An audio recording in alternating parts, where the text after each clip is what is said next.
Patrícia, por que é preciso fazer uma educação midiática? Aconteceu aqui em Brasília uma reunião, um encontro muito importante exatamente sobre esse tema. Mas por que precisa de uma educação midiática? Veja, Zé Maria, a gente vive hoje um momento de uma super proliferação de informação. A gente consome informação em todos os lugares, em todos os momentos, gerados muitas vezes por todos nós. Nós passamos de uma era onde poucos produziam conteúdo, que eram os veículos de comunicação formalmente estabelecidos, como no caso da Jovem Pan, para uma produção intensa, feita por todos nós, né? O cidadão passou de consumidor passivo de informação a produtor ativo de conteúdos. Então, a gente precisa saber interpretar corretamente as informações que chegam até nós. E é isso que a educação midiática faz. Ela é um conjunto de habilidades, né, para que o cidadão desenvolva essas competências necessárias para acessar a informação de forma correta, analisar criticamente essas informações, saber verificar de onde vem a procedência, se é fato, se é uma ficção, se é uma desinformação, qual o propósito dessa informação, mas ela também atua no sentido de ajudar o cidadão a produzir conteúdo de forma ética e responsável. E fechando, né, o que a gente chama da mandala da educação midiática, ela vem também com o papel de discutir e de formar cidadãos para que eles possam participar ativamente do ambiente informacional. Esse conceito, esta realidade do novo mundo de comunicação é liberdade de expressão, né? Isso é muito positivo.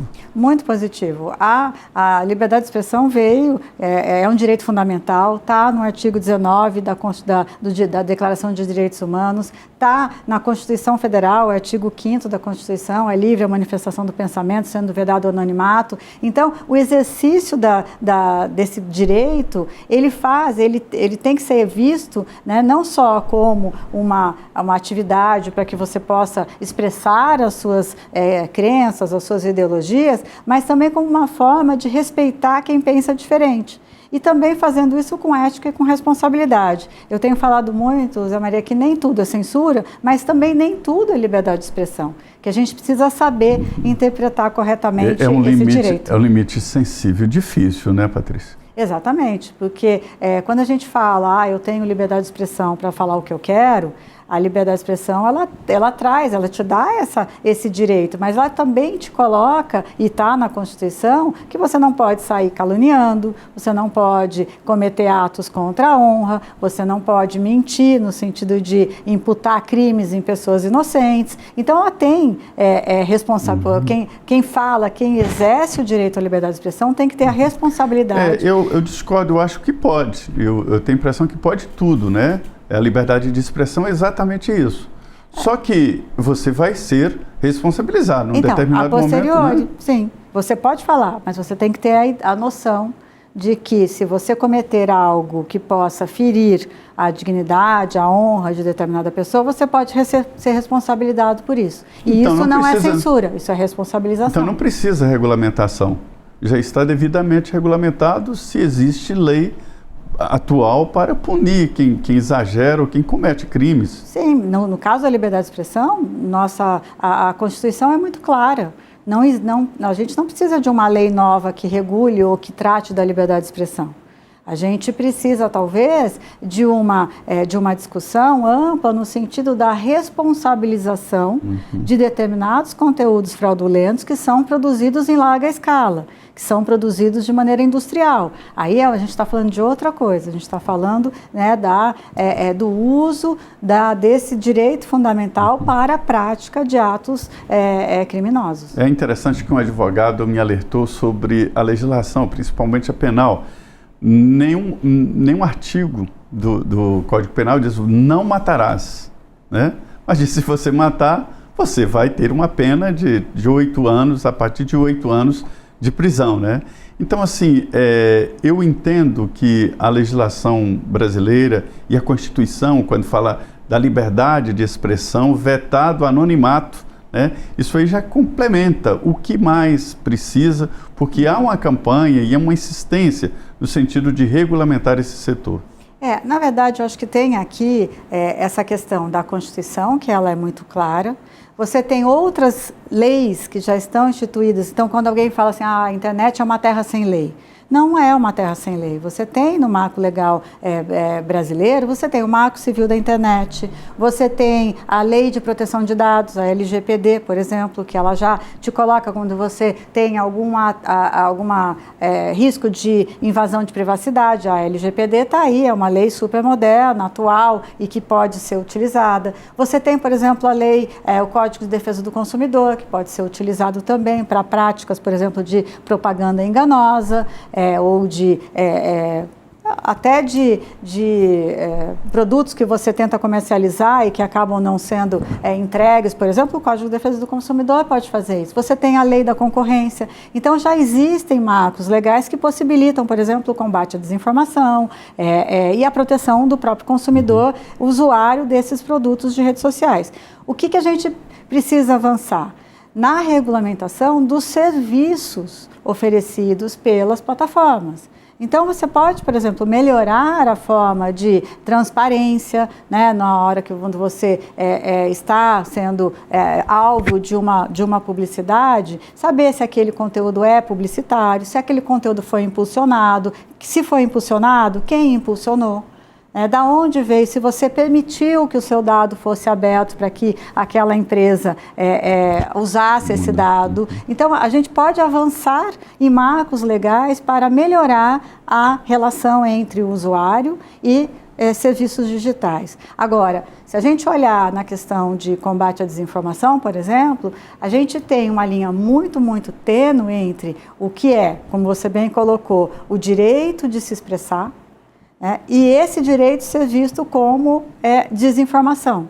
Quem vai determinar se aquilo é verdade ou é mentira? Quem vai determinar, de fato, se a minha opinião é real ou não? Então, a justiça é discricionária, ela sempre é assim. Sempre é assim. Mas e nesse sentido já existem, né? Porque a desinformação ela pode ser vista como um atentado à honra, por exemplo, como uma calúnia. Se eu chegar para você e disser, olha, o Zé Maria aqui falou tal coisa e não foi verdade, e eu te colocar numa situação caluniosa, você pode me processar. E eu serei responsabilizada por minha palavra. Mas aí entra no grande debate, sobre esta responsabilização. Quando alguém faz calúnia contra alguém ou comete crimes, olha, isso está matando, está prejudicando, matando reputações e tal.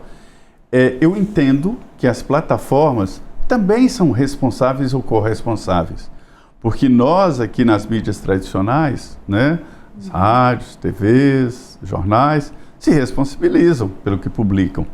E por que as plataformas não? Eu acho que assim, a gente precisa primeiro olhar que são plataformas muito distintas umas das outras. A gente não tem, por exemplo, uma plataforma, você não tem os produtores de sabonete, né? Que são produtores de sabonete e todos produzem um sabonete barra dos 180 gramas e tudo mais, você pode regular de forma uniforme. Cada plataforma tem uma peculiaridade. Então, o que você tem que analisar qual é o sentido, quer dizer, como é a oferta daquele serviço oferecido por uma determinada plataforma. Muito característico. É muito característico. Com perfil, então. Sim, você tem uma discussão aí de oferta de serviço. Por isso que talvez a forma de você regular o uso seja via serviço, que é o que a comunidade europeia fez com o Digital Service Act. Como é que essa comunidade das plataformas veio o trabalho do seu instituto? Palavra aberta.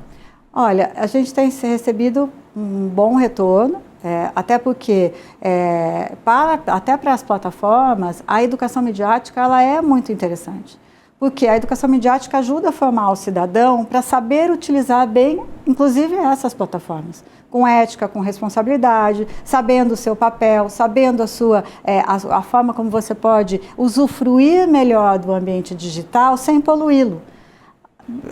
As plataformas também não querem que os crimes que aconteçam dentro dos seus ambientes. Então, elas querem limpar esse ambiente também. Talvez Patrícia, não com a mesma velocidade que a gente gostaria, mas eu vejo que o trabalho da educação midiática ela é muito importante para justamente empoderar o cidadão para que ele faça um bom uso dos meios de comunicação existentes atualmente. Vamos conceitualizar aqui. Você fala das características, né? Qual é a característica do usuário do Instagram, o perfil e o que se fala? Qual é o conceito? O Instagram nasceu como uma rede de imagem, né, de fotos, que você trocava fotos, então ele era muito, e é até hoje, muito voltado para o que você posta lá são fotos, estilo de vida, comportamento, então o público que está ali é um público que gosta de ver o que está acontecendo na vida social. É balada uma coluna e festa. Social. É uma coluna social da nossa época antiga, Perfeito. que a gente adorava abrir, né, e ver as colunas sociais. O Facebook, me parece assim, aquele almoço de família. Olha, meu cachorrinho, meu filho se formou. E o Facebook tem uma característica de público hoje mais velha. É uma rede com um perfil de público mais maduro. Que está ali, que está discutindo, que está comentando justamente essa coisa da grande rede de amigos e que acaba interagindo muito, postando, né? Então, é um público mais maduro, vamos dizer assim. O Twitter é o grupo do fuxico, né? Aquela mensagem rápida, né? É aquela coisa, né? Vamos xingar, lembra aquela frase que tinha, vamos xingar muito no Twitter, né? Sim, então é você aquela comunicação rápida, né? E muito eficaz, porque ele renova sempre, né? Atualiza, né? E que tem uma característica muito interessante no Brasil, que o Twitter, ele está ali, os jornalistas todos adotaram o Twitter como uma rede até de busca de informação, né? Então você tem uma troca ali muito grande. A informação bruta, né? Exatamente.